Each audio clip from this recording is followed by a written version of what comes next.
Hello everyone. तो class 10th का chapter 1 चल रहा था केमिस्ट्री का, जिसमें हमने देखा था फिजिकल चेंजेस क्या होते हैं, केमिकल चेंजेस क्या होते हैं, यानी कि भौतिक और रासायनिक परिवर्तन। उसमें हमने देखा था केमिकल इक्वेशंस कैसे लिखी जाती है, रासायनिक समीकरण कैसे लिखे जाते हैं, केमिकल्स इक्वेशंस को बैलेंस कैसे किया जाता है, यानी कि संतुलन कैसे करा जाता है। और टाइप ऑफ रिएक्शन हम पढ़ रहे थे, जिसमें combination reaction, decomposition reaction, displacement, double displacement, ये सारी रिएक्शंस हमने देखी थी। आज हम पढ़ेंगे संक्षारण यानी कि कोरोजन के बारे में कि ये क्या होता है, और हम पढ़ने वाले हैं रेंसिडिटी के बारे में।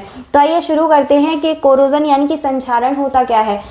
बेसिकली ये होती है slow process in which the environmental gases attack on the metal and metal converts into metal oxide, metal sulphides.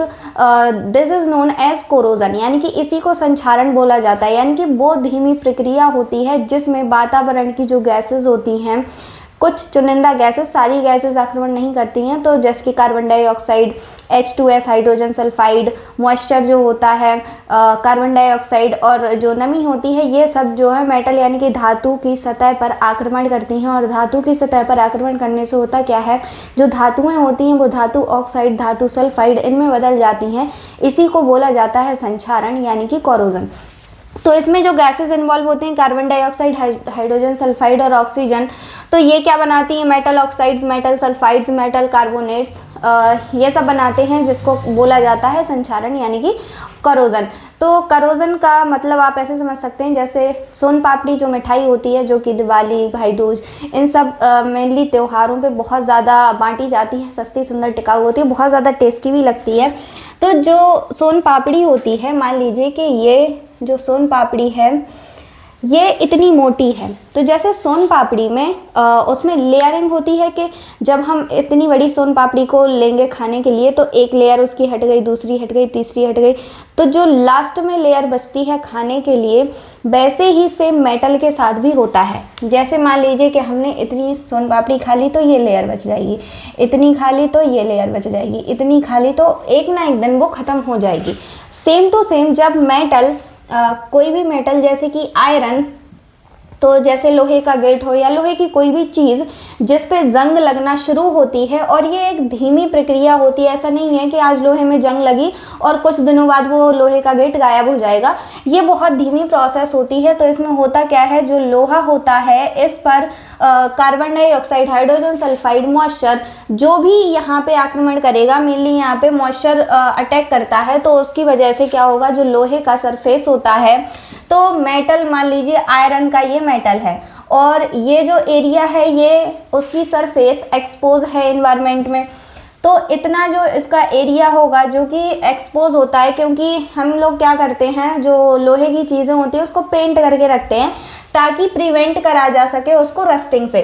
तो अगर यहाँ पे मान लीजिए कि बड़ा सा गेट है और कहीं पे किसी पर्टिकुलर जगह पे पेंट निकल गया है और वो जगह एक्सपोज हो चुकी है एनवायरनमेंट से, तो वहाँ पे जो आयरन होगा, क्या होगा, वहाँ पे आयरन की सतह पे एनवायरमेंटल गैसेस का अटैक होगा और वो क्या करेंगी, रस्ट यानी कि उस आयरन को कन्वर्ट कर देंगी रस्ट में, जिसको कहते हैं जंग लगना। तो जंग जैसे जैसे लगती जाती है, मान लीजिए कि इतना जो एरिया है ये खप चुका है, ये मेटल ऑक्साइड बन चुका है, जंग लग चुका है और वो झड़ जाएगा, क्योंकि ये नॉन स्टिकी होता है, ब्राउनिश पाउडर होता है।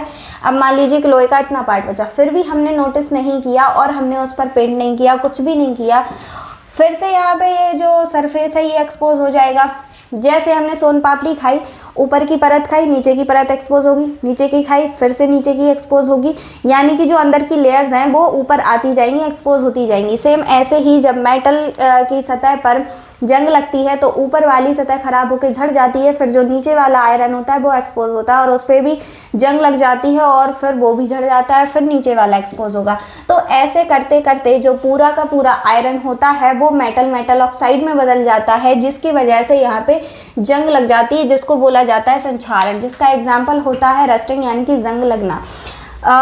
कॉपर का करोजन, कॉपर का जो करोजन होता है, जिसमें कॉपर कार्बन डाइऑक्साइड और ऑक्सीजन और मॉइस्चर के साथ जब रिएक्ट करता है तो कॉपर कार्बोनेट, कॉपर हाइड्रोक्साइड, जिसको बेसिक कॉपर कार्बोनेट बोला जाता है, जो कि ब्लूइश ग्रीन कलर का होता है। अब इसमें होता क्या है, जो कॉपर, मान लीजिए कॉपर का कोई भी चीज़ बनी हुई है, तो जो कॉपर की मेटल होती है ये इन्वायरमेंट में जब एक्सपोज होगी तो इन्वायरमेंटल जो गैसेस हैं जैसे कि कार्बन डाइऑक्साइड, मॉइस्चर और ऑक्सीजन, तो ये क्या करेंगे, ये इस कॉपर मेटल को किस में चेंज कर देंगे, बेसिक कॉपर कार्बोनेट में चेंज कर देंगे, जो कि ग्रीनिश कलर का होता है। तो ये जो ग्रीनिश कलर अपीयर होता है ये किस कारण से होता है, ये कॉपर के करोजन के कारण होता है, यानी कि कॉपर के संक्षारण के कारण होता है। थर्ड एग्जाम्पल है सिल्वर का टार्निश्ड होना। तो सिल्वर का जो संक्षारण होता है, सिल्वर का जो करोजन होता है, जिसको बोला जाता है टार्निश्ड। तो जब सिल्वर टार्निश्ड होती है, जिसमें जो सिल्वर होता है इस पर हाइड्रोजन सल्फाइड जो गैस होती है वो अटैक करती है और सिल्वर को सिल्वर सल्फाइड में चेंज कर देती है और यहाँ से हाइड्रोजन गैस रिलीज हो जाती है। तो यहाँ पे जब सिल्वर सल्फाइड बनता है, यानी कि जो Ag2S होता है सिल्वर सल्फाइड, ये ब्लैक कलर का होता है। जैसे चांदी के जो ज्वेलरी होती हैं जैसे कि रिंग वगैरह, पायल वगैरह, तो ये काली पड़ जाती हैं। चांदी के जो बर्तन होते हैं अगर वो इन्वायरमेंट में एक्सपोज रहेंगे तो कुछ टाइम के बाद जो चांदी होती है वो काली पड़ने लगती है। इसीलिए चांदी की चीज़ों को कवर करके रखा जाता है। मेनली जो छोटी छोटी चीज़ें होती हैं जैसे कि पायल हो गया और चांदी की रिंग हो गई, तो उनको कॉटन में क्या किया जाता है, कॉटन के अंदर उनको संभाल के रखा जाता है ताकि इन्वायरमेंट का एक्सपोज ना हो, जिसकी वजह से जो चांदी की चमक होती है वो बनी रहती है। लेकिन अगर जो सिल्वर है और ये इन्वायरमेंट से एक्सपोज हो रहा है तो जो चांदी का चमक होता है, इसका जो लश्कर होता है वो गायब होने लगता है और जो चांदी होती है यानी कि सिल्वर, ये काली पड़ने लगती है। तो इसको बोला जाता है सिल्वर का टार्निश्ड होना, यानी कि सिल्वर का कोरोजन। तो ये था कोरोजन के बारे में, जिसमें जो इन्वायरमेंटल गैसेस होती हैं वो मेटल की सरफेस पे अटैक करती हैं और मेटल को कन्वर्ट कर देती हैं मेटल ऑक्साइड्स में, मेटल सल्फाइड्स में, मेटल कार्बोनेट्स में, जिसको बोला जाता है कोरोजन या फिर संक्षारण। नेक्स्ट बात करते हैं कि इसको प्रिवेंट करने के क्या क्या तरीके होते हैं, यानी कि अगर जंग लग रही है तो उससे बचने के क्या क्या उपाय हम कर सकते हैं। तो हम पेंट कर सकते हैं, जैसे अगर हमारे पास लोहे का गेट है या फिर कॉपर की कोई चीज़ है या फिर कोई भी मेटल जिसको हमें करोड होने से बचाना है, तो उसको हम क्या कर देंगे, पेंट कर देंगे। पेंट से होगा क्या, ये जो इसका आउटर सरफेस होता है, ये जो आयरन है, ये जो आयरन मेटल की सरफेस है, ये इन्वायरमेंट से एक्सपोज नहीं हो पाएगी और ये कोरोड होने से बच जाएगी, यानी कि ये प्रिवेंट हो जाएगी। सेकेंड होता है बाय ग्रीसिंग और ऑयलिंग। ग्रीसिंग और ऑयलिंग ये शॉर्ट टर्म मेथड होता है, लॉन्ग टर्म मेथड नहीं होता है और छोटी छोटी चीज़ों के लिए होता है, बड़ी बड़ी चीज़ों के लिए इसके अप्लाई नहीं कर सकते हैं। अब जैसे लोहे का गेट है और उसमें जंग लग रही है, तो अगर पेंट नहीं करना है, मान लीजिए कि दिवाली की सफाई हो रही है और पापा ने बोला है कि 1-2 साल के बाद पुताई होगी तो फिर इस गेट को भी पेंट करवा दिया जाएगा। लेकिन तब तक क्या वो जो आयरन का गेट है वो जंग खा के पूरा ख़राब हो जाएगा? ऐसा नहीं होगा। तो कुछ लोग बोलेंगे कि उसको तेल लगा देते हैं, तो तेल नहीं, तेल इतने बड़े गेट में तेल लगाना एक परमानेंट सॉल्यूशन नहीं हो सकता है और उससे ये बचाव का तरीका नहीं होगा। ऑयलिंग और ग्रीसिंग क्या करता है, ये फ्रिक्शन को कम कर सकता है। तो ये फ्रिक्शन कम करने के लिए ऑयलिंग ग्रीसिंग अप्लाई कर सकते हैं, लेकिन रस्टिंग को रोकने के लिए हम पेंट करेंगे या फिर किसी और मेटल का उसके ऊपर कोट कर देंगे। थर्ड मेथड होता है बाय गैल्वेनाइजेशन, गैल्वनीकरण, गैल्वेनाइजेशन जिसको बोला जाता है पिघले हुए जिंक की कोटिंग करना। जैसे आयरन की या फिर आयरन के ऊपर हम जिंक की कोटिंग कर दें तो इसमें होगा क्या, जो जिंक होता है ये हाईली रिएक्टिव मेटल होता है। आपने रिएक्टिविटी सीरीज में देखा होगा कि कौन सा ज़्यादा क्रियाशील होता है, कौन सा कम क्रियाशील होता है। इसके पिछले लेक्चर में मैंने आप लोगों को बताया था, तो आप लोग ज़रूर विजिट करना उस लेक्चर को। तो जिंक जो है ये आयरन से ज़्यादा रिएक्टिव होता है। तो अब आप लोग कहेंगे कि जिंक पे जंग नहीं लगेगी, बिल्कुल लगेगी, लेकिन यहाँ पे जो जिंक है ये अपनी कुर्बानी देगा आयरन को बचाने के लिए। तो आयरन को बचाने के लिए हम जिंक को कुर्बान करेंगे। तो ये जिंक जो है ये बहुत ही दिलेर एलिमेंट है। तो ये जो जिंक है, इस जिंक की कोटिंग करेंगे आयरन के ऊपर और आयरन की जो सरफेस होगी वो बच जाएगी रस्टिंग से। तो यहाँ पे जंग लगेगी जिंक के ऊपर, ना कि आयरन के ऊपर। तो जो रस्टिंग होती है यानी कि जंग लगना, इसमें होता क्या है, जो संक्षारण है आयरन की सरफेस पे जब जंग लगती है, क्योंकि वो जो जंग होती है फेरिक ऑक्साइड XH2O, ये जो हाइड्रेटेड फेरिक ऑक्साइड होता है ये नॉन स्टिकी ब्राउनिश पाउडर होता है। नॉन स्टिकी का मतलब होता है ये चिपकता नहीं है।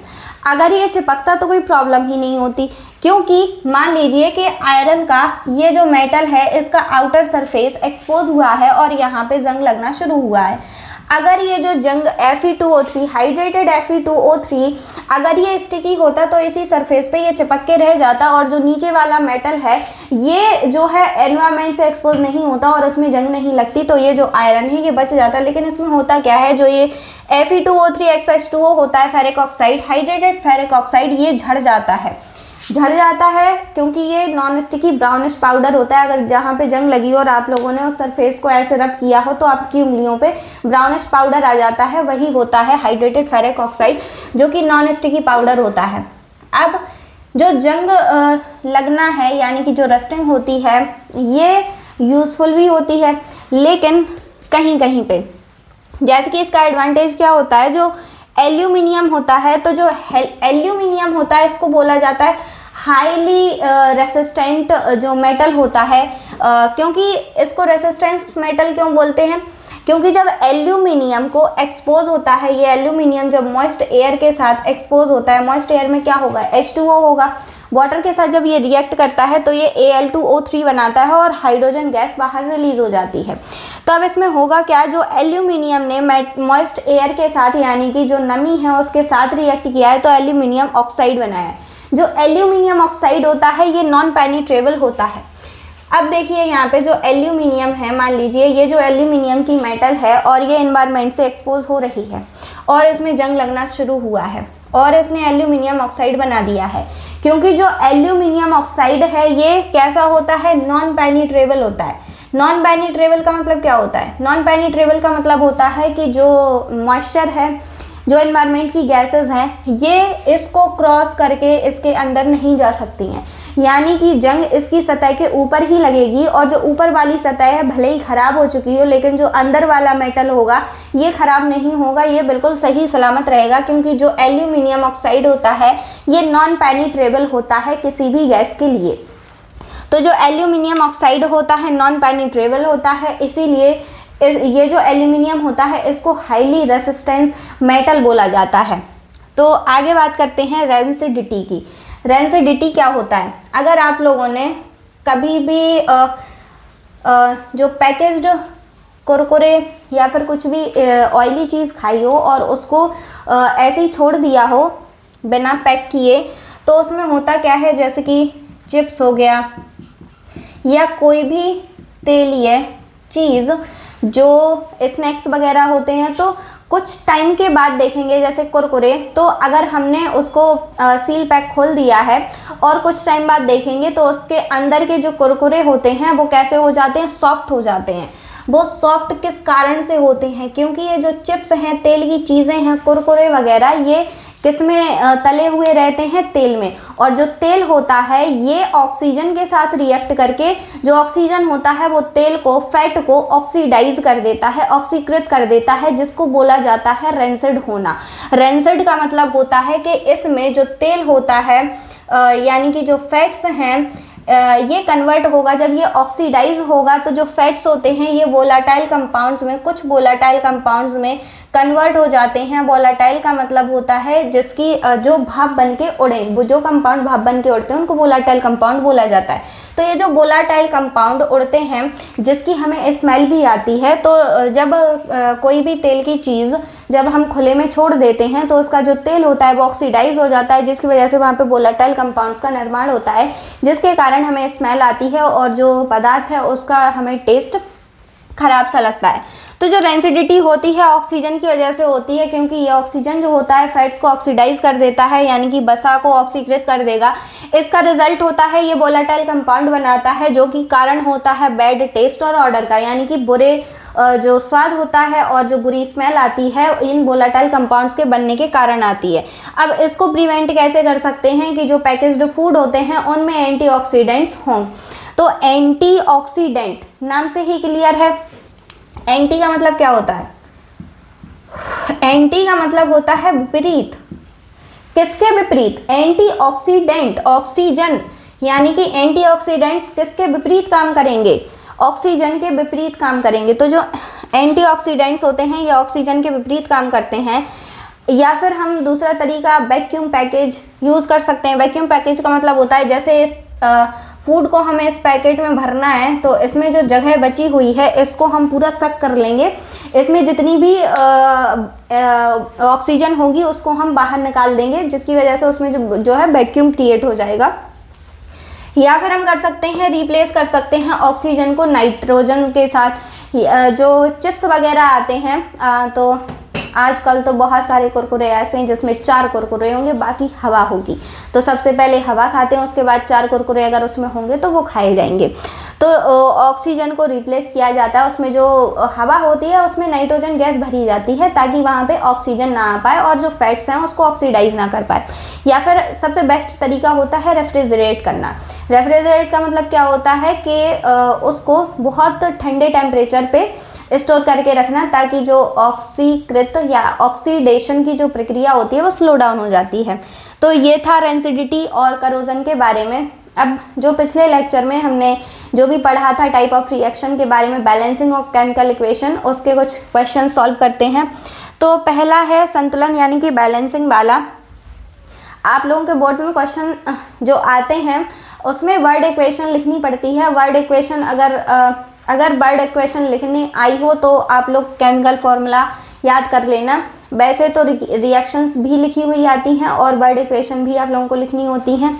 तो जब आयरन स्टीम के साथ रिएक्ट करता है तो मैग्नेटिक ऑक्साइड बनाता है, आयरन का मैग्नेटिक ऑक्साइड बनाएगा और हाइड्रोजन गैस रिलीज होगी। ऐसा कुछ क्वेश्चन आएगा। तो आपको सबसे पहले क्या लिखना है? वर्ड इक्वेशन लिखनी है। वर्ड इक्वेशन मतलब यही कि आयरन ने स्टीम के साथ रिएक्ट किया, मैग्नेटिक ऑक्साइड बनाया और हाइड्रोजन गैस रिलीज हो गई। That is the word equation. अब हम इसका फॉर्मूला लिखेंगे। आयरन का फॉर्मूला होता है Fe, स्टीम यानी कि वाटर। तो H2O के साथ जब रिएक्ट करेगा तो ये क्या बनाएगा? फेरिक ऑक्साइड बनाएगा Fe3O4 और क्या रिलीज हो जाएगी? हाइड्रोजन गैस रिलीज हो जाएगी। अब हमें इस रिएक्शन को बैलेंस करना है। अब इस रिएक्शन में देखिए आप लोगों को एक मेथड बताया था। सबसे पहले हम मेटल को, उसके बाद नॉन मेटल को, उसके बाद ऑक्सीजन को, उसके बाद हाइड्रोजन को, ऐसे बैलेंस करते हैं। सबसे पहले हम मेटल को बैलेंस करेंगे, उसके बाद नॉन मेटल को बैलेंस करेंगे, उसके बाद ऑक्सीजन को, सबसे लास्ट में हाइड्रोजन को बैलेंस किया जाता है। तो अब इसमें देखते हैं आयरन, H2O, Fe3O4 और H2। तो सबसे बेस्ट तरीका इसका है कि सारे सिंबल्स लिख लें जो भी LHS और RHS में दिए हुए हैं। तो क्या क्या दिया हुआ है सबसे पहले लिख लेंगे। आयरन, उसके बाद ऑक्सीजन, उसके बाद हाइड्रोजन। यहाँ पे लिखेंगे LHS का, यहाँ पे लिखेंगे RHS का। तो LHS में आयरन कितने हैं? 1। RHS में आयरन कितने हैं? 3। LHS में ऑक्सीजन कितने हैं? 1। RHS में ऑक्सीजन कितने हैं? 4। अब LHS में हाइड्रोजन कितने हैं? 2 और RHS में हाइड्रोजन कितने हैं? 2। अब सबसे पहले हम आयरन को क्या करेंगे? बैलेंस करेंगे। LHS में 1 है, RHS में 3 है। तो हमें सबसे पहले यहाँ पे कोफिशिएंट लगाना पड़ेगा। तो यहाँ 3 है और यहाँ पे 1 है, तो हम यहाँ पे लगा देंगे 3। तो यहाँ पे भी कितने हो गए? 3 आयरन हो गए। अब हम बैलेंस करते हैं ऑक्सीजन को। RHS में 4 ऑक्सीजन है तो हमें LHS का बैलेंस करना पड़ेगा। LHS में है 1 ऑक्सीजन, तो यहाँ पे हमें क्या करना है? 4 ऑक्सीजन लगाने हैं। 4 ऑक्सीजन कैसे लगाएंगे हम? यहाँ पे देखो 3 आयरन यहाँ, 3 आयरन यहाँ, 4 ऑक्सीजन यहाँ, 4 ऑक्सीजन यहाँ। अब सबसे लास्ट में हम हाइड्रोजन को बैलेंस करेंगे। हाइड्रोजन यहाँ पे 4 2 जा 8, जो कोफिशिएंट होता है ये सेम फार्मूला और सेम सिंबल के साथ मल्टीप्लाई होता है। मल्टीप्लाई का मतलब क्या होता है? यहाँ पे हम जो भी कोफिशिएंट लिखते हैं तो यहाँ जो H2O का फॉर्मूला है और H2O में जितने भी सिंबल हैं या जितने भी एलिमेंट हैं उन सब में इस कोफिशिएंट का क्या होगा? मल्टीप्लाई होगा। जैसे यहाँ पे हाइड्रोजन के कितने एटम हैं? 2 एटम हैं, तो 4 दूनी 8 एटम किसके हो जाएंगे? यहाँ पे हाइड्रोजन के 8 एटम हो जाएंगे। और ऑक्सीजन के कितने एटम हो जाएंगे? 4 एटम हो जाएंगे। अब हमें RHS को बैलेंस करना है हाइड्रोजन के पर्पस से। तो यहाँ पे केवल हाइड्रोजन कितने हैं 2, तो इसको 8 बनाने के लिए हम यहाँ पे कितने कॉफिशिएंट लगाएंगे 4। अब देखिए 3 आयरन यहाँ, 3 आयरन यहाँ, 4 ऑक्सीजन यहाँ, 4 ऑक्सीजन यहाँ, 4 2 जा 8 हाइड्रोजन यहाँ, 4 2 जा 8 हाइड्रोजन यहाँ। तो ये हो गई बैलेंस। तो सबसे पहले मेटल को, फिर नॉन मेटल को, फिर ऑक्सीजन को, फिर हाइड्रोजन को, ऐसे बैलेंस करना होता है। अब सेकेंड रिएक्शन देखते हैं। सेकेंड रिएक्शन क्या है, जिंक HCl यानी कि हाइड्रोक्लोरिक एसिड के साथ जब रिएक्ट करती है तो जिंक क्लोराइड बनता है और H2 गैस रिलीज होती है। आप लोगों को थियरी के फॉर्म में क्वेश्चन दे सकते हैं कि बताइए कि जिंक मेटल पर हाइड्रोक्लोरिक एसिड जब रिएक्ट करता है तो जिंक क्लोराइड और हाइड्रोजन गैस निकलती है। तो इसमें हमें वर्ड इक्वेशन लिखनी पड़ेगी। वर्ड इक्वेशन हम क्या लिखेंगे कि जिंक ने HCl के साथ रिएक्ट किया, जिंक क्लोराइड बनाया, हाइड्रोजन गैस रिलीज हुई। उसके बाद हम फॉर्मूला लिखेंगे कि Zn प्लस HCl, ZnCl2 बनाएगा, H2 बनाएगा और हाइड्रोजन गैस रिलीज हो जाएगी। तो यहाँ पे हमें क्या करना है, बैलेंस करना है। फिर से हम लिख लेते हैं। सबसे पहले हम क्या लिखेंगे, मेटल, उसके बाद क्या लिखेंगे, नॉन मेटल, उसके बाद हम क्या लिखेंगे, ऑक्सीजन है नहीं तो हाइड्रोजन। अब यहाँ पे LHS में जिंक कितने हैं 1, RHS में जिंक कितने हैं 1, LHS में क्लोरीन है 1, RHS में क्लोरीन है 2, LHS में हाइड्रोजन है 1 और RHS में हाइड्रोजन है 2। तो हमें यहाँ RHS में ज़्यादा नंबर है तो हमें LHS में बढ़ाना पड़ेगा। अब यहाँ पे हम कोफिशिएंट लगाएंगे। जिंक तो बैलेंस है, यहाँ पे 2 क्लोरीन है तो हम यहाँ पे 2 क्लोरीन लगा देंगे। अब यहाँ पे देखिए बैलेंस हो चुकी है रिएक्शन। एक जिंक यहाँ है, एक जिंक यहाँ है, 2 Cl यहाँ है, 2 Cl यहाँ है। अब आप लोग कहेंगे कि मैम अगर यहाँ Cl2 है तो हम LHS में भी HCl2 क्यों नहीं लिख देंगे, क्योंकि इससे क्या होगा, जब हम इसके सबस्क्रिप्ट में नंबर लिखेंगे तो इसका जो फॉर्मूला है वो चेंज हो जाएगा। ये हाइड्रोक्लोरिक एसिड का फॉर्मूला क्या होता है, HCl, HCl2 नहीं होता है। तो इसका फॉर्मूला ना गड़बड़ाए इसीलिए हम इसके सबस्क्रिप्ट में नंबर नहीं लगाएंगे, कोफिशिएंट लगाते हैं। और जो कोफिशिएंट होता है ये सेम नंबर और सेम फॉर्मूला के साथ क्या होता है, रिएक्ट करता है। अब आई होप आप लोगों को इतना समझ में आया हो कि कोफिशिएंट और सबस्क्रिप्ट में नंबर क्यों नहीं लगाते हैं, सॉरी कोफिशिएंट क्यों लगाते हैं, सबस्क्रिप्ट में नंबर क्यों नहीं लगाते हैं। तो ये जो 2 कोफिशिएंट लगाया है ये HCl में जितने भी एलिमेंट हैं उन सब के साथ मल्टीप्लाई होगा, तो 2 हाइड्रोजन और 2 क्लोरीन, तो कोफिशिएंट सब में मल्टीप्लाई होगा सेम फॉर्मूला सेम सिंबल के साथ। थर्ड क्वेश्चन देखते हैं। मेथेन जब ऑक्सीजन के साथ रिएक्ट करता है तो कार्बन डाइऑक्साइड और वाटर रिलीज होता है। तो इसमें लिख लेते हैं सबसे पहले मेटल, उसके बाद नॉन मेटल, उसके बाद ऑक्सीजन, उसके बाद हाइड्रोजन। तो इसमें एलिमेंट्स क्या क्या हैं, कार्बन, ऑक्सीजन, हाइड्रोजन। LHS में कार्बन 1 है, RHS में भी कार्बन 1 है, LHS में ऑक्सीजन 2 हैं, RHS में ऑक्सीजन 3 है, 2 ये 1 ये। हाइड्रोजन इसमें 4 हैं और RHS में हाइड्रोजन 2 हैं। अब बैलेंस करते हैं। तो आप सबसे पहले देखना कि कार्बन में नंबर सबसे ज़्यादा किसका है, ऑक्सीजन में नंबर सबसे ज़्यादा किसका है, हाइड्रोजन में नंबर सबसे ज़्यादा किसका है। यानी कि जो भी एलिमेंट हमने लिखे हैं तो LHS में या RHS में कौन सा में ज़्यादा है, जिसमें ज़्यादा होगा हम कम वाले को बैलेंस करेंगे। तो कार्बन तो सब में एक ही एक है, ऑक्सीजन LHS में 2 हैं, RHS में 3 हैं, तो हमें LHS में बढ़ाने पड़ेंगे। तो LHS में हम ऑक्सीजन कितने बढ़ा सकते हैं, कम से कम हम क्या 2 ही तो बढ़ा सकते हैं, 1 तो लिख नहीं सकते। तो यहाँ पे कोफिशिएंट जब हमने लगाया तो ये इसके साथ मल्टीप्लाई होगा, यानी कि ऑक्सीजन कितने हो जाएंगे। अब यहाँ पे ऑक्सीजन के 2 एटम हैं। 2 एटम कैसे हैं, क्योंकि ऑक्सीजन के सब स्क्रिप्ट में कितना लिखा हुआ है 2 और कोफिशिएंट क्या लगाया है 2। तो यहाँ पे अब ऑक्सीजन के कितने एटम हो जाएंगे, 4 एटम हो जाएंगे। तो 2 2 जा 4, ऑक्सीजन के 4 एटम और यहाँ पे ऑक्सीजन के कितने एटम हैं, केवल और केवल 3 एटम हैं। अब हमें यहाँ पे भी बढ़ाना पड़ेगा। तो हमें यहाँ पे हाइड्रोजन का नंबर इंक्रीज करना है, तो ऑक्सीजन का नंबर इंक्रीज करने के लिए हम हाइड्रोजन का नंबर भी इंक्रीज करेंगे, तो हम यहाँ पे भी 2 लगा देंगे। तो यहाँ पे हाइड्रोजन कितने होगा 4, यहाँ पे भी हाइड्रोजन कितने होगा 4, यहाँ पे ऑक्सीजन 2 2 जा 4 और यहाँ पे भी 2 2 जा 4। अब देखिए बैलेंस करते हैं। कार्बन LHS में 1, RHS में 1, ऑक्सीजन 4, ऑक्सीजन 4। यहाँ पे जो कॉफिशिएंट लगा है तो H2O जो फॉर्मूला है उसमें जितने भी एलिमेंट हैं, हाइड्रोजन है, ऑक्सीजन है, उसमें इस कॉफिशिएंट का क्या होगा, मल्टीप्लाई होगा। जैसे H2O क्या बोला था, जो कॉफिशिएंट होता है उसका सेम सिंबल और सेम फॉर्मूला में मल्टीप्लाई होगा। तो जब सब इसमें हमने कॉफिशिएंट 2 लगाया है तो यहाँ पे हाइड्रोजन के 2 एटम हैं, हाइड्रोजन के 2 एटम और ऑक्सीजन का 1 एटम था। जब हमने कॉफिशिएंट लगाया तो यहाँ पे हाइड्रोजन के कितने 4 एटम हो जाएंगे और ऑक्सीजन के 2 एटम हो जाएंगे। तो carbon 1 carbon 1, hydrogen 4 hydrogen 4, oxygen 4 oxygen 4, 2 oxygen ये और 2 ऑक्सीजन ये। 4 देखते हैं, जब सोडियम धातु वाटर के साथ रिएक्ट करती है तो सोडियम हाइड्रोक्साइड और हाइड्रोजन गैस रिलीज करता है। तो यहाँ पे देखते हैं, फिर से LHS RHS के एलिमेंट लिखते हैं और उसको बैलेंस करने की कोशिश करते हैं। बैलेंसिंग बहुत ज़्यादा इजी होता है, बस कॉन्सेप्ट समझना है आप लोगों को कि हमें सबसे पहले क्या क्या बैलेंस करना है। अब देखिए सोडियम हाइड्रोजन ऑक्सीजन यही 3 एलिमेंट हैं। तो सोडियम यहाँ पर भी 1 है, यहाँ पर भी 1 है, ऑक्सीजन यहाँ पर 1 है, यहाँ पर भी 1 है, हाइड्रोजन यहाँ पर 2 हैं और RHS में हाइड्रोजन 3 है। 2 हाइड्रोजन ये हैं, 1 हाइड्रोजन ये है। अब हमें किसका नंबर बढ़ाना है, LHS में हाइड्रोजन का नंबर बढ़ाना है। तो LHS में हाइड्रोजन का नंबर बढ़ाने के लिए हम कम से कम कितना यहाँ पे लिख सकते हैं 2।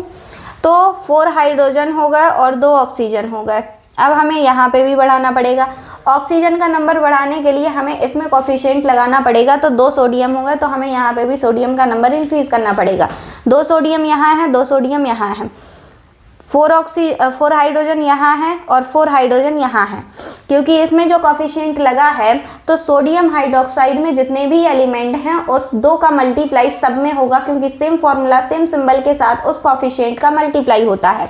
तो 2 सोडियम 2 ऑक्सीजन 2 हाइड्रोजन, तो यहाँ पे 2 हाइड्रोजन ये हैं, 2 हाइड्रोजन ये हैं, यानी कि 4 हाइड्रोजन बैलेंस। ऑक्सीजन यहाँ 2 हैं और ऑक्सीजन यहाँ पर भी 2 हैं, बैलेंस हो गई। 5th क्वेश्चन है, हाइड्रोजन पर ऑक्साइड जो लिक्विड हाइड्रोजन पर ऑक्साइड होता है तो इसका क्या होगा, इसका डीकॉम्पोजिशन होता है। डीकॉम्पोजिशन जब होगा तो वाटर निकल जाएगा और ऑक्सीजन गैस जो है वो रिलीज हो जाएगी। तो यहाँ पे हाइड्रोजन और ऑक्सीजन ही है। हाइड्रोजन यहाँ पे 2 हैं और यहाँ पर भी 2 हैं। ऑक्सीजन यहाँ पर 2 हैं, लेकिन यहाँ पर ऑक्सीजन क्या है 3 है। तो जो ऑक्सीजन का नंबर 3 यहाँ पे है, यहाँ पे केवल 2 है, तो हमें यहाँ पे बढ़ाना पड़ेगा। अब हाइड्रोजन का नंबर इंक्रीज हो चुका है तो हम यहाँ पे किसका नंबर बढ़ाएंगे, यहाँ पे कॉफिशिएंट लगा देंगे। तो यहाँ पे 4 हाइड्रोजन, यहाँ पे 4 हाइड्रोजन, यहाँ पे 4 ऑक्सीजन, यहाँ पर भी 4 ऑक्सीजन, 2 ऑक्सीजन ये हैं, 2 ऑक्सीजन ये। नेक्स्ट देखते हैं, C2H2 ऑक्सीजन जब रिएक्ट करते हैं तो कार्बन डाइऑक्साइड और वाटर रिलीज होता है। तो यहाँ पे कार्बन ऑक्सीजन और हाइड्रोजन, तो इनको बैलेंस करते हैं। यहाँ पे 2 कार्बन है, यहाँ पे केवल 1 कार्बन है, तो हम यहाँ पे कार्बन का नंबर बढ़ा देंगे। कार्बन बैलेंस हो चुका है, 2 कार्बन यहाँ हो गए, 2 कार्बन यहाँ हो गए। अब हम क्या करेंगे, ऑक्सीजन का नंबर देखते हैं। ऑक्सीजन यहाँ 2 हैं और यहाँ पे 2 2 जा 4 और 5 है, यानी कि यहाँ ऑक्सीजन का नंबर 5 है और यहाँ ऑक्सीजन का नंबर कितना है 2 है। अब हमें LHS में ऑक्सीजन का नंबर बढ़ाना है। तो यहाँ पे जब हम ऑक्सीजन का नंबर बढ़ाएंगे तो यहाँ पे ऑक्सीजन का नंबर बढ़ाने के लिए हमें यहाँ पे कार्बन का नंबर बढ़ाना पड़ेगा। तो हम यहाँ पे क्या लगा देंगे 2। तो यहाँ पे 4 कार्बन हो गए, तो हम फिर से कार्बन का नंबर बैलेंस करेंगे, यहाँ पे 4 कार्बन करेंगे। अब यहाँ पे देखिए 4 कार्बन 4 कार्बन, ऑक्सीजन यहाँ पे कितने हो चुके हैं, यहाँ पे केवल 2 ऑक्सीजन है और यहाँ पे 2 2 जा 4 और 5 ऑक्सीजन है। हाइड्रोजन कितने यहाँ पे 4 हैं, तो हम यहाँ पे क्या लगा देंगे 2। अब ऑक्सीजन का नंबर देखिए, ऑक्सीजन का नंबर 4 2 जा 8 और यहाँ पे 10, तो हमें यहाँ पे क्या करना पड़ेगा 5 का मल्टीप्लाई करना पड़ेगा। बैलेंस करते हैं, यहाँ पे 4 कार्बन, यहाँ पे भी 4 कार्बन, यहाँ पे ऑक्सीजन कितने हैं 10 और यहाँ पे भी 4 2 जा 8 और 2 10, ठीक है 10 ऑक्सीजन यहाँ होगा। हाइड्रोजन का नंबर 2 2 जा 4 और यहाँ पे भी हाइड्रोजन 2 2 जा 4, तो बैलेंस है। नेक्स्ट क्वेश्चन नंबर 7, जब एल्यूमिनियम सल्फेट रिएक्ट करता है सोडियम हाइड्रोक्साइड के साथ तो एल्यूमिनियम हाइड्रोक्साइड और सोडियम सल्फेट बनाता है। यहाँ पे देख लेते हैं क्या क्या है। तो LHS में क्या क्या है, एल्यूमिनियम, सबसे पहले मेटल लिख लेते हैं, उसके बाद सोडियम, उसके बाद नॉन मेटल सल्फर, उसके बाद ऑक्सीजन और फिर हाइड्रोजन। तो LHS में एल्यूमिनियम कितने हैं, 2, RHS में कितना है, 1, यहाँ पे सोडियम कितना है, 1, RHS में सोडियम कितना है, 2। अब यहाँ पे सल्फर की बात करते हैं। सल्फर यहाँ पे देखिए जो SO4 होल थ्राइज है, इसमें SO4 होल थ्राइज के नीचे जो सबस्क्रिप्ट में 3 नंबर है, ये सेम फॉर्मूला और सेम सिंबल के साथ सब में मल्टीप्लाई होगा, यानी कि ये जो ऑक्सीजन के 4 एटम हैं इसके साथ भी मल्टीप्लाई होगा और सल्फर के साथ भी, यानी कि यहाँ पे ऑक्सीजन के 12 एटम हैं और सल्फर के 3 एटम हैं। तो यहाँ पे सल्फर कितने हैं, 3, और RHS में सल्फर कितना है, 1। अब ऑक्सीजन का नंबर देखते हैं। ऑक्सीजन यहाँ पे कितना है, 12 और 13, और यहाँ पे कितना है, 3 और 4, यानी कि 7। हाइड्रोजन यहाँ पे कितना है, 1, और यहाँ पे हाइड्रोजन कितने हैं, 3। तो सबसे पहले एल्यूमिनियम को करते हैं। तो यहाँ पे 1 है तो हम यहाँ पे क्या लिख देंगे, सॉरी यहाँ पे 2 एल्यूमिनियम है, यहाँ पे भी 2 एल्यूमिनियम है। उसके बाद हम किसको बैलेंस करेंगे, सोडियम को। यहाँ पे 2 सोडियम है, यहाँ पे भी 2 सोडियम कर दिए। यहाँ पे सल्फर देखिए कितने हैं, 1 है, और यहाँ पे सल्फर 3 है। तो यहाँ पे सल्फर 3 करने के लिए हमें यहाँ नंबर बढ़ाना पड़ेगा। जैसे ही हमने कॉफिशिएंट में 3 नंबर लिखा तो सोडियम का नंबर बढ़ गया, 3 to the 6 हो गया। तो हमें यहाँ पे सोडियम का नंबर फिर से बैलेंस करना पड़ेगा और 6 करना पड़ेगा। अब देखिए एल्यूमिनियम इधर भी 2 हैं, इधर भी 2 हैं, यहाँ पे सोडियम 6 है, यहाँ पे भी सोडियम 6 है, यहाँ पे सल्फर 3 है, यहाँ पे भी सल्फर 3 है। अब यहाँ ऑक्सीजन का नंबर कितना है, 4 3 जा 12, 12 और 6 18, यहाँ पे ऑक्सीजन का नंबर 18 है। तो यहाँ पे ऑक्सीजन कितना है, 18। अब यहाँ देखते हैं, यहाँ पे 3 2 जा 6, यहाँ पे जो कोफिशिएंट लगा है और स्क्रिप्ट में जो नंबर है दोनों मल्टीप्लाई होंगे, यानी कि 6, और यहाँ पे कितने हैं, 4 3 जा 12, 12 और 6 कितना हो जाएगा, 18। सब कुछ बैलेंस है। यहाँ पे एल्यूमिनियम 2, यहाँ पे भी एल्यूमिनियम 2, यहाँ पे सोडियम 6, यहाँ पे भी 3 2 जा 6 सोडियम 6, यहाँ पे सल्फर कितने हैं, 3, यहाँ पे भी सल्फर कितने हैं, 3, यहाँ पे ऑक्सीजन 4 3 जा 12 और 6 18, यहाँ पे भी कितना है, 3 2 जा 6 और 4 3 जा 12 18, बैलेंस। अब आगे क्वेश्चन देखते हैं। सोडियम हाइड्रोक्साइड जब सल्फ्यूरिक एसिड के साथ रिएक्ट करता है सोडियम सल्फेट और वाटर बनाता है। सबसे पहले इसके एलिमेंट लिख लेते हैं, LHS और RHS के। क्या क्या है, सोडियम, सल्फर, ऑक्सीजन और हाइड्रोजन। LHS में सोडियम कितना है, RHS में सोडियम कितना है, 2। अब बात करते हैं सल्फर की। तो सल्फर LHS में कितना है, 1, और RHS में भी कितना है, 1। अब आप लोग ये मत कहना कि यहाँ पे जो ऑक्सीजन के सबस्क्रिप्ट में 4 नंबर है तो वो सब में मल्टीप्लाई होगा, ऐसा नहीं होगा। क्यों नहीं होगा, क्योंकि जो ऑक्सीजन है इसके सबस्क्रिप्ट में 4 नंबर है। अगर होल करके ऐसे बाहर लिखा होता तो सब में मल्टीप्लाई होता, सल्फर के साथ भी, क्योंकि वो केवल ऑक्सीजन एटम के सबस्क्रिप्ट में है। इसका मतलब है कि ऑक्सीजन के 4 एटम हैं और इसका मल्टीप्लाई हर किसी में, यानी कि सेम सिंबल और सेम फॉर्मूला के साथ नहीं होगा। इसीलिए सल्फर का नंबर यहाँ LHS में भी 1 है और सल्फर का नंबर RHS में भी 1 है। ऑक्सीजन का नंबर कितना है, यहाँ पे 4 है और यहाँ पे कितना है, 5 है। LHS में कितने हैं, 5, और RHS में भी कितने हैं, 5, क्योंकि एक H2O का भी है। हाइड्रोजन यहाँ पे कितने हैं, 3, और यहाँ पे कितने हैं, 2। तो हमें यहाँ पहले सोडियम का यानी कि मेटल, उसके बाद नॉन मेटल जो कि सल्फर है, उसके बाद ऑक्सीजन और फिर हाइड्रोजन। तो चलो बैलेंस करते हैं। यहाँ पे 2 सोडियम है तो हम यहाँ 2 लिख देंगे, 2 सोडियम यहाँ है, 2 सोडियम यहाँ है। सल्फर यहाँ 1 है, सल्फर यहाँ 1 है। अब ऑक्सीजन को बैलेंस करते हैं। ऑक्सीजन यहाँ 4 और 2 6 ऑक्सीजन है, और यहाँ पे 4 और 1 5 ऑक्सीजन है। तो यहाँ पे हम क्या लिख देंगे, हाइड्रोजन का नंबर अब क्या हो गया है, गड़बड़ा गया है। हाइड्रोजन का नंबर तो हाइड्रोजन यहाँ पे कितने हैं, 2 और 2 4, और यहाँ पे कितने हैं, 4। सब कुछ बैलेंस हो गया। आप देखिए 2 सोडियम यहाँ है, 2 सोडियम यहाँ है, 1 सल्फर यहाँ है, 1 सल्फर यहाँ है। अब ऑक्सीजन देखते हैं, 4 ऑक्सीजन ये हैं, 2 ऑक्सीजन ये हैं, 6 ऑक्सीजन। 4 ऑक्सीजन ये हैं, 2 ऑक्सीजन ये हैं, 6 ऑक्सीजन। हाइड्रोजन देख लेते हैं, 2 और 2 4 हाइड्रोजन ये हैं, और 2 2 4 हाइड्रोजन ये हैं। तो ये बैलेंस हो चुका है। नेक्स्ट बात करते हैं, बेंजीन जब ऑक्सीजन के साथ रिएक्ट करता है तो कार्बन डाइऑक्साइड और वाटर देता है। तो इसमें फिर से एलिमेंट का नंबर लिख लेते हैं, क्या क्या है, C6H6 यानी कि कार्बन है, ऑक्सीजन है, उसके बाद हाइड्रोजन है। कार्बन यहाँ 6 है, RHS में 1 है। ऑक्सीजन यहाँ पे कितने हैं, 2 हैं, और RHS में कितने हैं, 3 हैं। यहाँ हाइड्रोजन कितने हैं, 6 हैं, और यहाँ हाइड्रोजन कितने हैं, 2 हैं। चलिए बैलेंस करते हैं। कार्बन 6 है तो हम यहाँ क्या लगा देंगे, 6 कार्बन। अब ऑक्सीजन का नंबर बैलेंस करते हैं। यहाँ पे 2 ऑक्सीजन है, यहाँ पे 6 दूनी 12 ऑक्सीजन है, तो हम यहाँ क्या लगा देंगे। अब हाइड्रोजन को भी साथ में बैलेंस कर देते हैं। यहाँ पे 6 हाइड्रोजन है, तो यहाँ पे 6 दूनी 12 हाइड्रोजन होगा, तो यहाँ पे हम 2 लगा देंगे। अब यहाँ पे 12 कार्बन हो गए, तो यहाँ पे भी हम क्या कर देते हैं, 12 कार्बन। अब देखिए यहाँ पे 6 2 12 कार्बन, यहाँ पे भी 12 कार्बन। यहाँ पे ऑक्सीजन का नंबर देखते हैं। ऑक्सीजन यहाँ पे कितना है, 2, और यहाँ पे 12 दूनी 24, 24 और 6 कितना हो गया, 30। तो यहाँ पे क्या कर देंगे, 15 लगा देंगे। बैलेंस हो गई। यहाँ पे देखिए 6 दूनी 12 कार्बन, यहाँ पे भी 12 कार्बन। यहाँ पे ऑक्सीजन कितने, 15 दूनी 30, और यहाँ पे 12 दूनी 24, 24 और 6 30 ऑक्सीजन।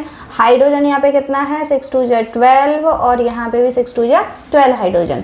अब नेक्स्ट देखते हैं, CaC2 ने रिएक्ट किया वाटर के साथ तो दिया कैल्शियम हाइड्रोक्साइड और C2H2।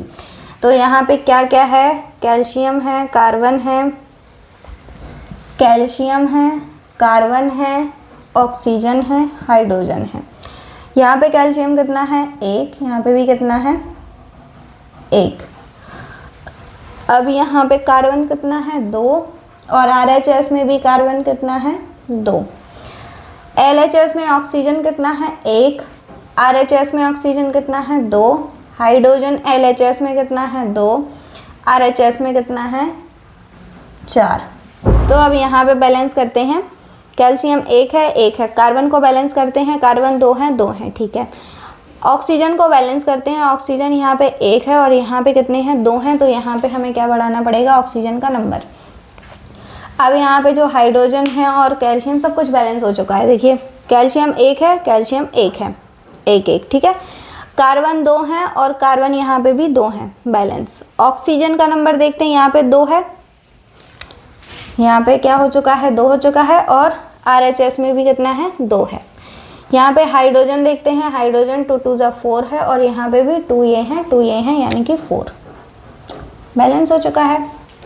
नेक्स्ट देखते हैं, जब मैग्नीशियम कार्बन डाइऑक्साइड के साथ रिएक्ट करता है, यानी कि मैग्नीशियम को जब बर्न किया जाता है तो मैग्नीशियम ऑक्साइड बनाता है और कार्बन बनाता है। तो सबसे पहले इसके एलिमेंट लिख लेते हैं, LHS और RHS के। मैग्नीशियम है, कार्बन है, और ऑक्सीजन है। मैग्नीशियम को बैलेंस करते हैं, ठीक है, 1 है, 1 है। कार्बन को बैलेंस करते हैं, 1 है, 1 है। ऑक्सीजन यहाँ पे 2 है, और यहाँ पे केवल 1 है। तो हम यहाँ क्या करेंगे, 2 MgO, 2 Mg, 2 magnesium, 2 magnesium, 1 carbon, 1 carbon, 2 oxygen, 2 oxygen. Next देखते हैं कार्बन सल्फाइड, यानी कि CS2 जब ऑक्सीजन के साथ रिएक्ट करती है तो कार्बन डाइऑक्साइड और सल्फर डाइऑक्साइड देती है। तो सबसे पहले एलिमेंट लिख लेते हैं, carbon, sulphur, oxygen. Carbon LHS में 1 है, RHS में 1 है। सल्फर LHS में 2 है, RHS में 1 है। ऑक्सीजन LHS में 2 है, RHS में 4 है। तो अब हमें यहाँ पे कार्बन तो बैलेंस करना नहीं है, हमें सल्फर बैलेंस करना है। तो सल्फर यहाँ पे 2 हैं, तो हम यहाँ पे क्या लगा देंगे, 2SO2। अब ऑक्सीजन का नंबर बैलेंस करते हैं, तो ऑक्सीजन यहाँ पे 2 हैं, और यहाँ पे 2 2 4 और 6 हैं, तो हम यहाँ पे क्या लगा देंगे, 3। तो देखिए कार्बन यहाँ 1 है, कार्बन यहाँ 1 है, सल्फर यहाँ 2 हैं, सल्फर यहाँ 2 हैं, ऑक्सीजन यहाँ 3 2 6 हैं और ऑक्सीजन यहाँ 2 2 4 और 2 6 हैं। तो ये था केमिकल बैलेंसिंग, यानी कि रासायनिक समीकरण को संतुलित कैसे किया जाता है। बहुत ही आसान तरीका होता है, बस सबसे पहले मेटल देखते हैं, नॉन मेटल देखते हैं, उसके बाद ऑक्सीजन, उसके बाद हाइड्रोजन, ऐसे बैलेंस करते जाना है। आई होप आप लोगों को समझ में आया हो। अब नेक्स्ट क्वेश्चन देखते हैं टाइप ऑफ रिएक्शंस के बारे में, यानी कि जो अभिक्रियाएं हैं कौन से प्रकार की हैं। आप लोगों को बोर्ड एग्जाम में क्वेश्चन आ सकता है, उसमें रिएक्शन दी हुई होंगी और उनके आपको नाम लिखने होंगे कि ये जो रिएक्शन है ये किस टाइप की रिएक्शन है। जैसे पहला एग्जाम्पल है KNO3, जो सॉलिड सब्सटेंस है, ये कन्वर्ट होगा KNO2 और ऑक्सीजन गैस रिलीज हो जाएगी। तो आप लोग देख के समझ गए होंगे कि KNO3 जब टूटेगा तब जाके KNO2 और ऑक्सीजन गैस निकलेगी, यानी कि ये कौन से टाइप की रिएक्शन है जिसमें टूट फूट होती है, ये होता है डीकॉम्पोजिशन रिएक्शन। तो ये किसका टाइप होगा, डीकॉम्पोजिशन रिएक्शन का। सेकंड देखते हैं, जब जिंक को HCl के साथ रिएक्ट कराया जाता है तो जिंक क्लोराइड बनता है और हाइड्रोजन गैस बनती है। अब आप लोगों को पता है कि जो जिंक होता है ये क्लोरीन से ज़्यादा रिएक्टिव होता है और ये क्या करेगा, ये जिंक क्लोरीन के साथ क्या कर लेगा, बॉन्ड बना लेगा और हाइड्रोजन गैस जो है बाहर निकल जाएगी। तो ये कौन सी रिएक्शन होती है, ये होती है डिस्प्लेसमेंट रिएक्शन, यानी कि विस्थापन। डिस्प्लेसमेंट का मतलब क्या होता है, जो सबसे ज़्यादा पावरफुल होता है वो कमज़ोर वाले को हटा के खुद बैठ जाता है। तो यहाँ पे जिंक क्या कर रहा है, क्लोरीन को हटा के खुद बैठ रहा है। नेक्स्ट है NiNO3 होल ट्वाइस, जब सोडियम हाइड्रोक्साइड के साथ रिएक्ट करता है तो निकल ऑक्साइड बनाता है जो कि प्रेसिपिटेट होता है। जिसमें प्रेसिपिटेशन बनता है वो प्रेसिपिटेशन रिएक्शन होती है। तो जिसमें प्रेसिपिटेट बने वो प्रेसिपिटेशन रिएक्शन तो होती है, लेकिन यहाँ पे देखिए जो निकल है ये OH के साथ जा रहा है जो कि सोडियम के साथ बॉन्ड बनाया था, और सोडियम नाइट्रेट के साथ जा रहा था जो निकल के साथ बॉन्ड बना रहा है। तो यानी कि यहाँ पे डबल डिस्प्लेसमेंट हुआ है, डबल। तो ये किसका एग्जाम्पल है, डबल डिस्प्लेसमेंट रिएक्शन का। नेक्स्ट देखते हैं, कॉपर ऑक्साइड जब रिएक्ट करता है तो कॉपर और ऑक्सीजन गैस निकलती है। तो ये अगेन किसका एग्जाम्पल होगा, डीकॉम्पोजिशन रिएक्शन का, क्योंकि यहाँ पे टूट फूट हो रही है और जिसमें भी टूट फूट होती है वो डीकॉम्पोजिशन रिएक्शन होती है। नेक्स्ट है, जब जिंक रिएक्ट करता है AgNO3 के साथ तो जिंक नाइट्रेट बनाता है और सिल्वर को अलग फेंक देता है। जो अलग फेंक देगा उसको अगेन क्या बोला जाता है, डिस्प्लेसमेंट, यानी कि उसको हटा के खुद बैठ जाता है। तो ये किस टाइप की रिएक्शन होगी, डिस्प्लेसमेंट रिएक्शन होगी। अब देखते हैं किसके क्वेश्चंस, रिडॉक्स रिएक्शंस के क्वेश्चन। रिडॉक्स रिएक्शन क्या होती हैं, जिनमें ऑक्सीडेशन और रिडक्शन होता है।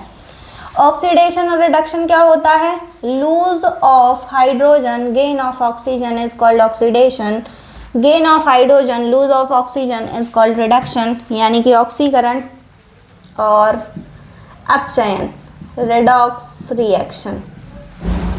तो इसमें सबसे पहला जो टाइप होता है ऑक्सीडेशन और दूसरा क्या होता है, रिडक्शन। तो ऑक्सीडेशन का मतलब क्या होता है, gain of oxygen lose of hydrogen. Reduction का मतलब क्या होता है, gain of hydrogen lose of oxygen. इसको आयंस के टर्म में कैसे समझेंगे, इलेक्ट्रॉन्स के टर्म में। तो यहाँ पे देखिए जो ऑक्सीजन है ये हाइड्रोजन जो है ये लूज हुआ है, यानी कि जो पॉजिटिव चार्ज है वो क्या हुआ है, इसमें से बाहर निकला है। तो जो ऑक्सीडेशन होगा, ऑक्सीडेशन का मतलब क्या होता है, इसके पास अमीरी है, अमीरी का मतलब है lose of electron, loss of electron. अमीर क्या करेगा, अमीर दान करेगा। तो दान कौन करता है, जो अमीर होगा। अमीर कौन होगा, जिसके पास इलेक्ट्रॉन होंगे। तो इलेक्ट्रॉन जिसके पास होते हैं वो क्या करता है, जो गरीब होता है उसको दे देता है, दान कर देता है। तो जो रिडक्शन होता है इसका मतलब क्या होता है, gain of electron. Gain of electron को क्या बोला जाता है, रिडक्शन। जैसे कि पहला क्वेश्चन है कि Na ने Cl के साथ रिएक्ट किया और यहाँ पे नमक बनाया। अब जब इसने यहाँ पे नमक बनाया है तो जो लॉस ऑफ इलेक्ट्रॉन हुआ है ऑक्सीडेशन, और गेन ऑफ इलेक्ट्रॉन क्या होता है, रिडक्शन। जब सोडियम अकेला था तो इसके पास कितने इलेक्ट्रॉन्स थे, 11, क्योंकि सोडियम का जो एटॉमिक नंबर होता है, यानी कि आवर्त सारणी में जो सोडियम है वो कौन से स्थान पे रहता है, वो 11वीं पोजीशन पे ही तो होता है, वही होगा उसका एटॉमिक नंबर। तो एटॉमिक नंबर का जब इलेक्ट्रॉनिक कन्फिगरेशन यानी कि जब इसका इलेक्ट्रॉनिक विन्यास निकालेंगे तो इलेक्ट्रॉनिक विन्यास KLMN ऐसे ही कक्षाओं में भरा जाता है। इसमें मैक्सिमम 2 भर सकते हैं, इसमें कितने भर सकते हैं, 8 भर सकते हैं, इसमें कितने भरेंगे 1, क्योंकि इसका 11 है तो 8 2 10 और 1 11। अब अष्टक रूल यानी कि ऑक्टेट रूल क्या कहता है? ऑक्टेट रूल कहता है कि एलिमेंट को अपनी बाहर वाली शेल में कम से कम 8 इलेक्ट्रॉन रखने हैं। तो सोडियम अपनी बाहर वाली कक्षा में यानी कि आउटर मोस्ट शेल में 8 इलेक्ट्रॉन पूरा करने के लिए या तो ये 7 इलेक्ट्रॉन लेगा या 1 इलेक्ट्रॉन देगा। इसके लिए आसान क्या है? 7 लेना या 1 देना। 1 देना इसके लिए आसान है, तो ये 1 इलेक्ट्रॉन को क्या कर देगा? दे देगा। किसको दे देगा? क्लोरीन को दे देगा। क्लोरीन का जो एटॉमिक नंबर होता है 17 होता है। इसका जब इलेक्ट्रॉनिक कन्फिगरेशन निकालेंगे 2 8 7। इसको अपना ऑक्टेट पूरा करने के लिए क्या चाहिए? 1 इलेक्ट्रॉन या तो ये लेगा तो यहाँ पे इसका जो ऑक्टेट है पूरा हो जाएगा, या तो ये 7 इलेक्ट्रॉन देगा। तो 7 इलेक्ट्रॉन ये दे नहीं सकता है क्योंकि बहुत ज़्यादा मुश्किल होगा यहाँ से 7 इलेक्ट्रॉन निकालना, तो ये 1 इलेक्ट्रॉन ले लेगा। किससे ले लेगा? ये सोडियम से ले लेगा। तो जब इलेक्ट्रॉन इसने दिया, यहाँ पे सोडियम ने 1 इलेक्ट्रॉन क्लोरीन को दिया और क्लोरीन ने इससे 1 इलेक्ट्रॉन लिया, तो यहाँ पे क्या हुआ है? इसने 1 दिया इसीलिए 1 पॉजिटिव, इसने 1 लिया इसीलिए 1 नेगेटिव। अब आप लोग बताइए कि दिया किसने? दानी कौन है? अमीर कौन है? सोडियम। लिया किसने? गरीब कौन है? क्लोरीन। तो गेन ऑक्सीडेशन किसका होगा? जो इलेक्ट्रॉन को लूज करेगा। इलेक्ट्रॉन लूज किसने किया है? सोडियम ने किया है। तो सोडियम ने लूज किया है इसको और किस में कन्वर्ट हो गया है? NaCl में। तो ये इसका क्या हो जाएगा? ऑक्सीडेशन हो जाएगा। इसको क्या बोल दिया जाएगा? ऑक्सीडाइजिंग एजेंट बोल दिया जाएगा।